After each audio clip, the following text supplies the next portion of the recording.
সৌজন্যে ষ্টুডিঅ'ত মই জাহ্নৱী 5 এপ্ৰিলৰ পূৰ্বে ঘোষণা কৰা হ'ব পঞ্চায়ত নিৰ্বাচনৰ দিন নিৰ্বাচনী আয়োগে ঘোষণা কৰিব পঞ্চায়ত নিৰ্বাচনৰ দিন নতুন পদ্ধতিৰ মাজেৰে পঞ্চায়ত নিৰ্বাচন অনুষ্ঠিত কৰা হ'ব কি পদ্ধতিৰে এইবাৰ পঞ্চায়ত নিৰ্বাচন অনুষ্ঠিত হ'ব লৈছে এই মুহূৰ্তৰ সবিশেষ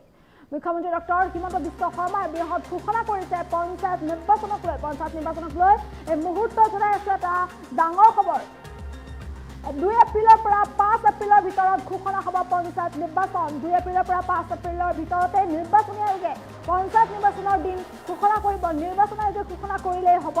পঞ্চায়ত নিৰ্বাচন মুখ্যমন্ত্ৰীগৰাকীয়ে এই সন্দৰ্ভত বৃহৎ ঘোষণা কৰিছে ৰাজ্যত এইবাৰ নতুন পদ্ধতিৰে অনুষ্ঠিত কৰা হ'ব পঞ্চায়ত নিৰ্বাচন পঞ্চায়ত সদস্যক দিয়া নহয় কোনো দলৰ টিকেট দলীয় টিকেট লাভ নকৰিব পঞ্চায়তৰ সদস্যই নিৰ্দলীয়ভাৱে পঞ্চায়ত সদস্যই এবাৰ প্ৰতিদ্বন্দ্বিতা কৰিব লাগিব গাঁৱৰ ভাল মানুহে পঞ্চায়ত সদস্যৰ পদৰ বাবে নিৰ্বাচন খেলিব পাৰিব ইয়াৰ ফলত দুৰ্নীতিমুক্ত হ'ব পঞ্চায়তৰ পৰা সম্পূৰ্ণৰূপে নাইকিয়া হৈ পৰিব দুৰ্নীতি যোগ্য ব্যক্তিক নিৰ্বাচিত কৰক পঞ্চায়তৰ সদস্যৰূপে দলৰ পৰা এনে কাৰণতে পঞ্চায়ত সদস্যক কোনো টিকট দিয়া হোৱা নাই কেৱল আঞ্চলিক পঞ্চায়ত আৰু জিলা পৰিষদতহে দলীয় টিকট প্ৰদান কৰা হ'ব মুখ্যমন্ত্ৰী ডক্টৰ হিমন্ত বিশ্ব শৰ্মাই এই সন্দৰ্ভত বৃহৎ ঘোষণা কৰিছে পঞ্চায়ত নিৰ্বাচনক লৈ এইদৰে ডাঙৰ ঘোষণা কৰিছে মুখ্যমন্ত্ৰীগৰাকীয়ে 5 এপ্ৰিলৰ ভিতৰতে পঞ্চায়ত নিৰ্বাচনৰ দিন ঘোষণা কৰা হ'ব ইতিমধ্যে নিৰ্বাচনী আয়োগে 5 এপ্ৰিলৰ পূৰ্বে ঘোষণা কৰিব পঞ্চায়ত নিৰ্বাচনৰ দিন 2 পৰা 5 এপ্ৰিলৰ ভিতৰত নিৰ্বাচনী আয়োগে ঘোষণা কৰাৰ লগে লগে অনুষ্ঠিত হ'ব ৰাজ্যত পঞ্চায়ত নিৰ্বাচনক লৈ ইতিমধ্যে চৰকাৰ সম্পূৰ্ণৰূপে সাজু হৈ উঠিছে নিৰ্বাচনী আয়োগ সাজু হৈ উঠিছে আৰু সকলোৱে যিহেতু প্ৰস্তুত আছে কেৱল পঞ্চায়ত নিৰ্বাচনৰ দিন ঘোষণাক লৈ বাট চাই আছে তেনেস্থলত 2 পৰা 5 এপ্ৰিলৰ ভিতৰত নিৰ্বাচনী আয়োগে পঞ্চায়ত নিৰ্বাচনৰ দিন ঘোষণা কৰিব বুলি উল্লেখ কৰিছে মুখ্যমন্ত্ৰী ডক্টৰ হিমন্ত বিশ্ব শৰ্মাই আৰু ৰাজ্যত এবাৰ নতুন পদ্ধতিৰে পঞ্চায়ত নিৰ্বাচন অনুষ্ঠিত কৰা হ'ব পঞ্চায়তৰ সদস্যক দলীয় টিকট দিয়া নহয় কোনো দলৰ টিকট লাভ নকৰে পঞ্চায়ত সদস্যই নিৰ্দলীয়ভাৱে এইবাৰ প্ৰতিদ্বন্দ্বিতা কৰিব লাগিব গাঁৱৰ ভাল মানুহে যাতে পঞ্চায়ত সদস্য পদৰ বাবে নিৰ্বাচন খেলিব পাৰে আৰু পঞ্চায়তত অংশগ্ৰহণ কৰি ভাল মানুহে যাতে এখন ভাল সুস্থিৰ পঞ্চায়ত গঢ়ি তুলিব পাৰে তাৰ বাবে এই সিদ্ধান্ত গ্ৰহণ কৰা হৈছে পঞ্চায়তক দুৰ্নীতিমুক্ত কৰিবৰ বাবে এই সিদ্ধান্ত গ্ৰহণ কৰা দেখিবলৈ পোৱা গৈছে গতিকে যোগ্য ব্যক্তিক পঞ্চায়তৰ সদস্যৰূপে নিৰ্বাচিত কৰক যাতে যোগ্য ব্যক্তিয়ে এখন ভাল পঞ্চায়ত গঢ়ি তুলিব পাৰে পঞ্চায়তখন যাতে সম্পূৰ্ণৰূপে দুৰ্নীতিৰ পৰা মুক্ত হ'ব পাৰে তাৰ বাবে এই সিদ্ধান্ত গ্ৰহণ কৰা দেখিবলৈ পোৱা গৈছে আৰু এনেবোৰ কাৰণতে কোনো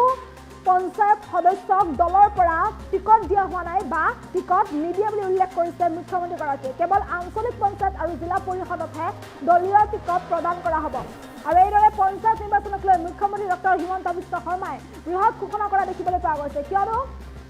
পঞ্চায়ত নিৰ্বাচনক লৈ সকলোৱে অধীৰ আগ্ৰহেৰে বাট চাই আছে বা অপেক্ষা কৰি আছে পঞ্চায়ত নিৰ্বাচন কেতিয়া অনুষ্ঠিত হ'ব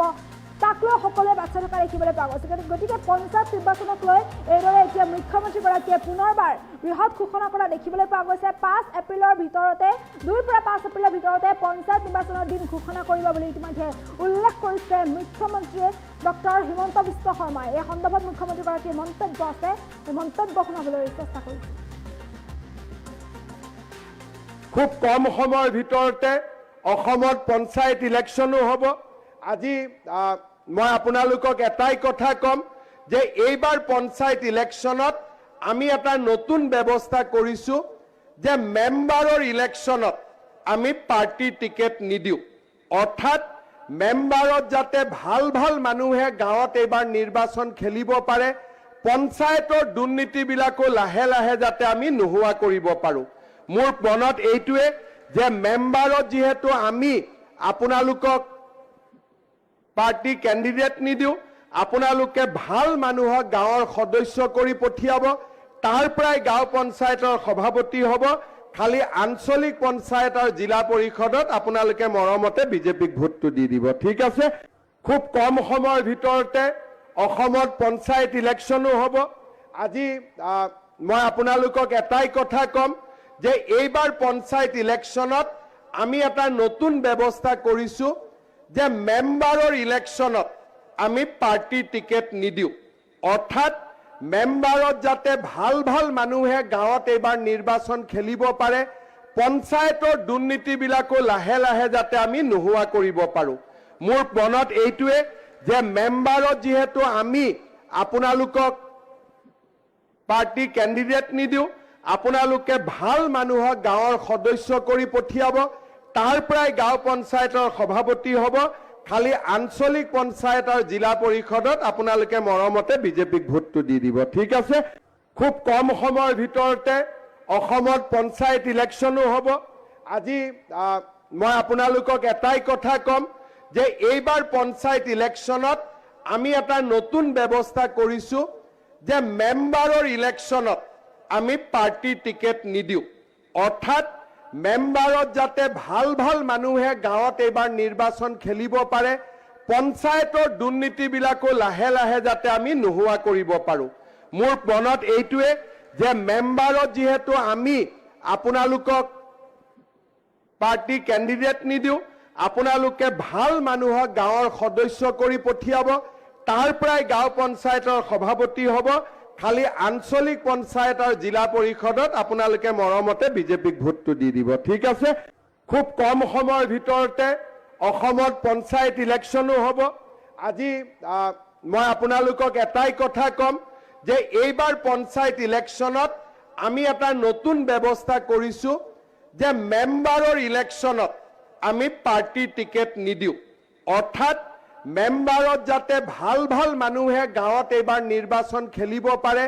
পঞ্চায়তৰ দুৰ্নীতিবিলাকো লাহে লাহে যাতে আমি নোহোৱা কৰিব পাৰোঁ। মোৰ মনত এইটোৱে যে মেম্বাৰত যিহেতু আমি আপোনালোকক পাৰ্টি কেণ্ডিডেট নিদিওঁ, আপোনালোকে ভাল মানুহক গাঁৱৰ সদস্য কৰি পঠিয়াব,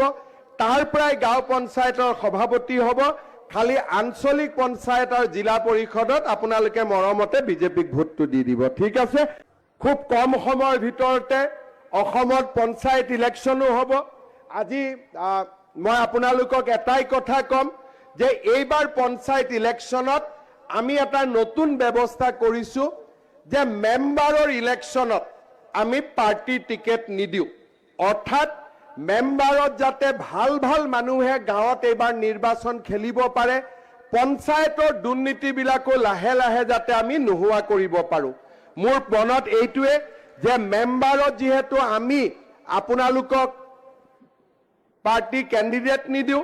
আপোনালোকে ভাল মানুহক গাঁৱৰ সদস্য কৰি পঠিয়াব, তাৰ পৰাই গাঁও পঞ্চায়তৰ সভাপতি হ'ব। খালি আঞ্চলিক পঞ্চায়ত আৰু জিলা পৰিষদত আপোনালোকে মৰমতে বিজেপিক ভোটটো দি দিব, ঠিক আছে?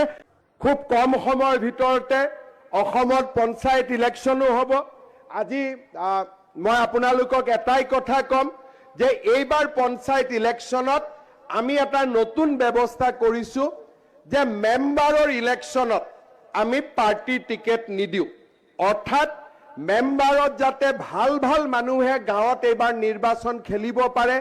পঞ্চায়তৰ দুৰ্নীতিবিলাকো লাহে লাহে যাতে আমি নোহোৱা কৰিব পাৰোঁ। মোৰ মনত এইটোৱে যে মেম্বাৰত যিহেতু আমি আপোনালোকক পাৰ্টি কেণ্ডিডেট নিদিওঁ, আপোনালোকে ভাল মানুহক গাঁৱৰ সদস্য কৰি পঠিয়াব, তাৰ পৰাই গাঁও পঞ্চায়তৰ সভাপতি হ'ব। খালি আঞ্চলিক পঞ্চায়ত আৰু জিলা পৰিষদত আপোনালোকে মৰমতে বিজেপিক ভোটটো দি দিব, ঠিক আছে? খুব কম সময়ৰ ভিতৰতে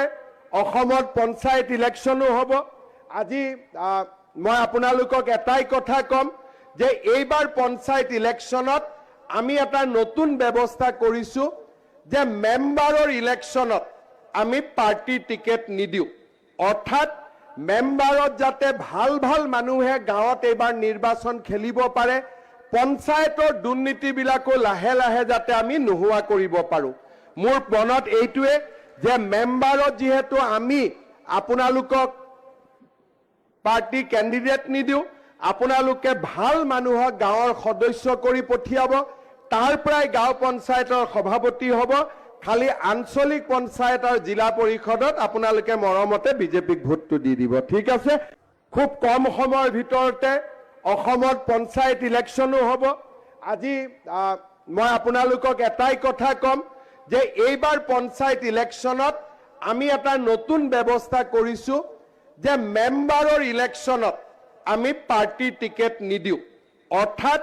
মেম্বাৰত যাতে ভাল ভাল মানুহে গাঁৱত এইবাৰ নিৰ্বাচন খেলিব পাৰে, পঞ্চায়তৰ দুৰ্নীতিবিলাকো লাহে লাহে যাতে আমি নোহোৱা কৰিব পাৰোঁ। মোৰ মনত এইটোৱে যে মেম্বাৰত যিহেতু আমি আপোনালোকক পাৰ্টি কেণ্ডিডেট নিদিওঁ, আপোনালোকে ভাল মানুহক গাঁৱৰ সদস্য কৰি পঠিয়াব, তাৰ পৰাই গাঁও পঞ্চায়তৰ সভাপতি হ'ব। খালি আঞ্চলিক পঞ্চায়ত আৰু জিলা পৰিষদত আপোনালোকে মৰমতে বিজেপিক ভোটটো দি দিব। ঠিক আছে।